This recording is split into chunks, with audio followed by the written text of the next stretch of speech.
baby. As a matter of fact, I was the one who said I loved you first. It was about 8 years ago. Don't act like you. Good evening, friends. So this is my second vlog for my 35 years in service.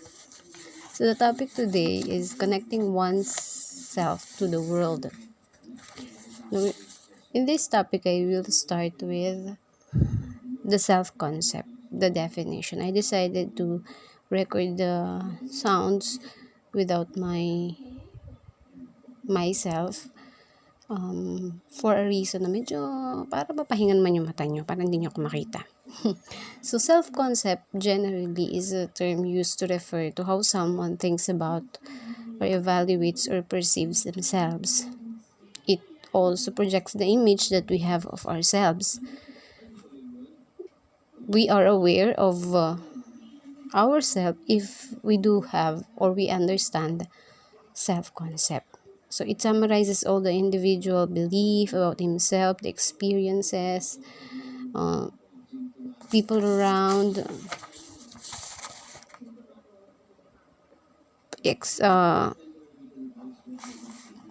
stable memories. So it consists of different stable memories, belief, experiences, and generalization about yourself. Now, I will focus with Carl Rogers' self-concept. So, bakit ko siya sinishare? Because I do believe that I have this personality which is an influencer because of the people around me, and I owe them my totality of who I am. So, let's start with Carl Rogers' self-concept. So, he characterized self-concept into three: self-image, self-esteem, and ideal self. When we say self-image, it is how you see yourself. When we say self-esteem, it is how much you value yourself. And when we say ideal self, it is how you wish you could be. So for the self-image, let's say how I see myself. So who is Ma'am Aster? Who is Aster as a friend? Who is Aster as anak? Who is Aster as kapatid? Who is Aster as teacher? So I have my personal understanding of myself. I am sensitive. I am the risk taker. I love family. I love my friends. I have strong faith. I have beliefs in church, in God, the power, the wisdom, the blessing, the shield that He is always giving to us. So I see myself as not so perfect, but a determined, a passionate, a sensitive, an influencer, and a happy person. Self-esteem is how much you value yourself. So, it depends on the function or the role given by you, given for you, or yung function na na-realize mo na ito yung binigay sa akin ni God. So, doon papasok yung valuing mo sa sarili mo. Did I functioning well?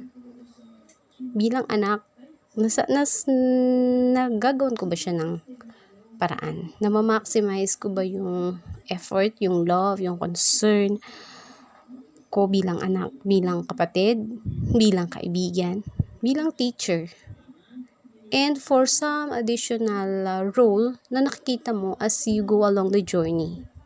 So, yung value ko ay nakikita ko depending on the purpose na meron ako.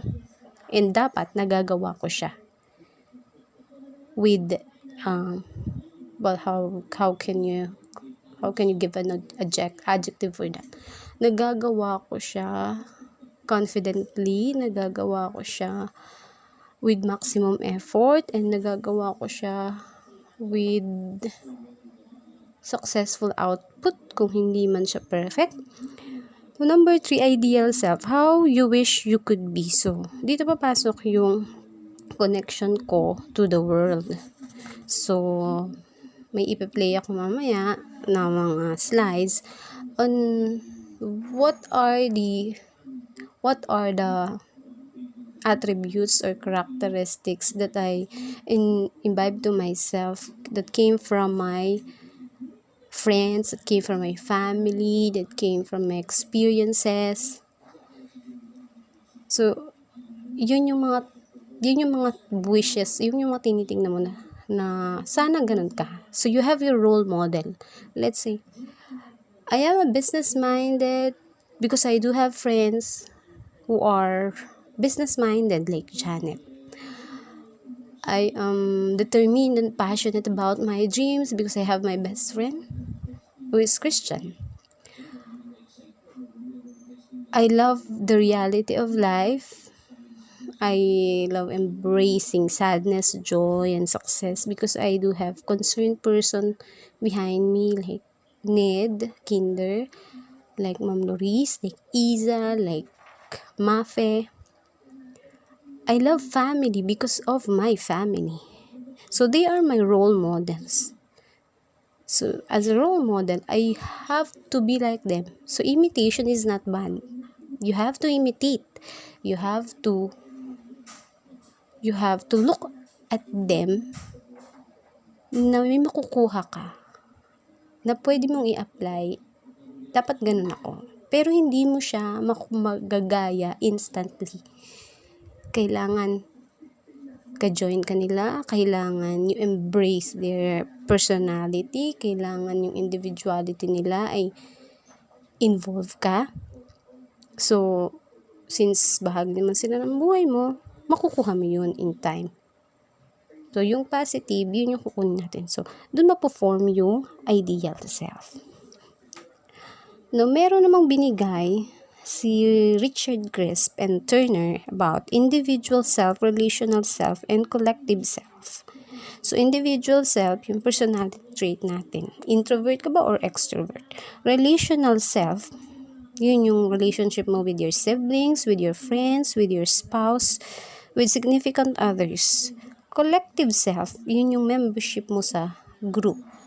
So, you have to be careful kung ano yung environment na meron ka. Hindi mo siya mapipili, yung mga tao. Pero, you can choose what is right and wrong. Hindi lahat ng nakikita mo sa kanila, porket lagi mo silang kasama ay i-adapt mo. Kailangan maintindihan mo sa sarili mo kung kaya mo ba yung nakikita mo sa kanila. Hindi ba magiging failure yun sa part mo?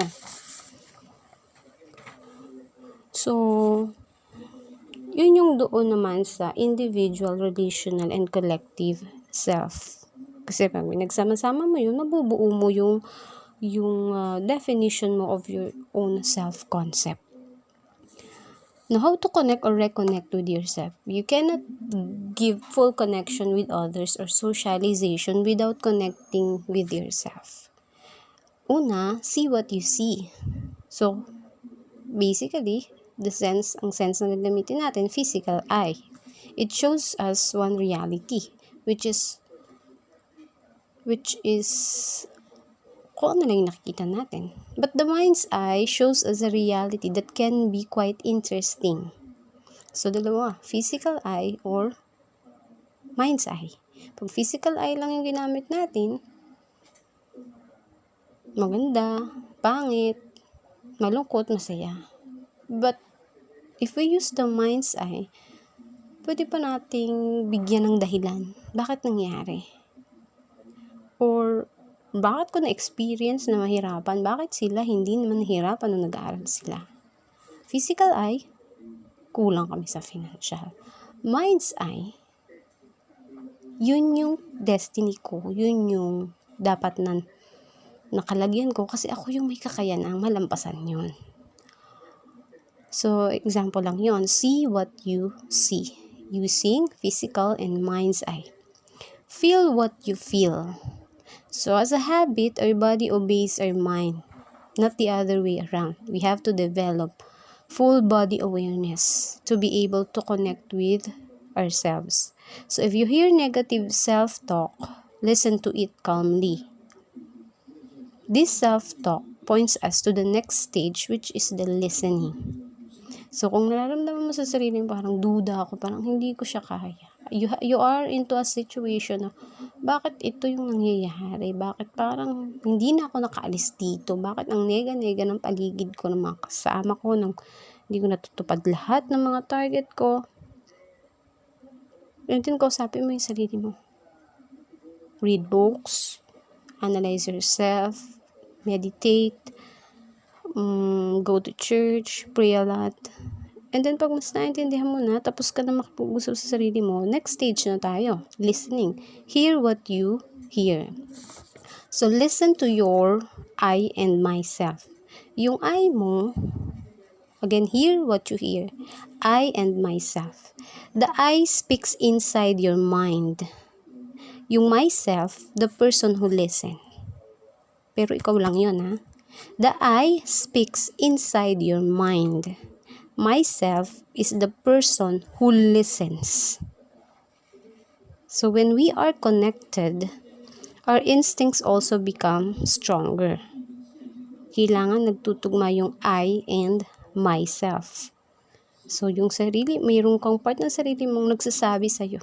May nagsasalita sa'yo na ito yung dapat mong gawin, ito yung goal mo, ito yung mga steps na gagawin mo, ito yung paraan ng pakikisama sa ibang tao. Then the myself is the person who listen, and we have to connect the two. So when we are connected, our instincts also become stronger and we understand the right and wrong. We can make big decisions easily without regrets. So in that instance, we can identify ourselves according to our creation, according to our choices, our beliefs, to our appearance, practices, ethnic groups na kinabibilangan, habits, work habits, friends, family, interests. So, meron akong mga series of slides na pinapakita.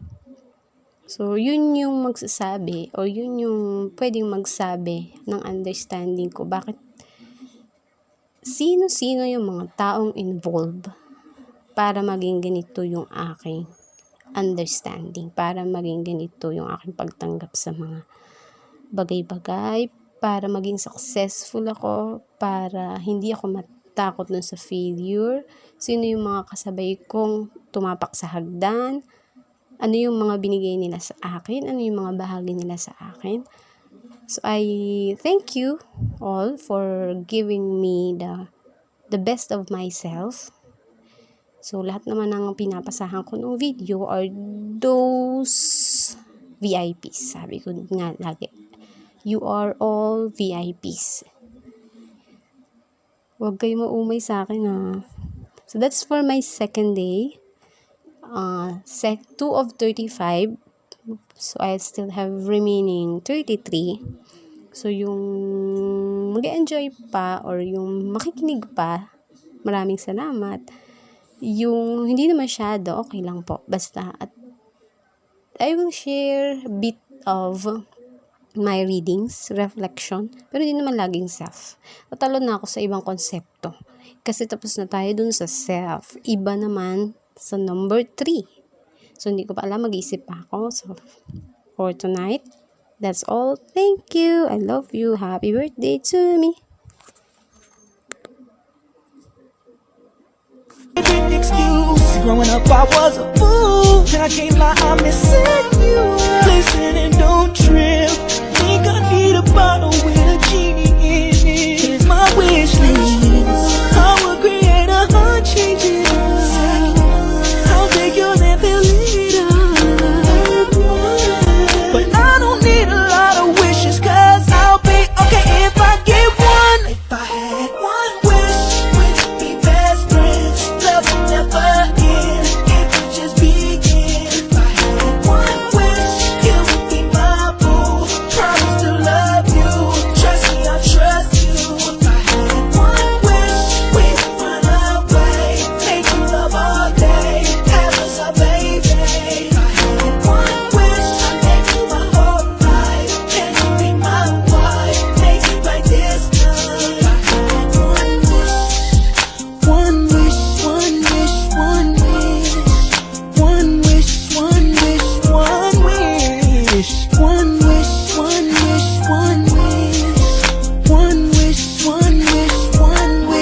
Tell me, is this the only way I can get you right back in?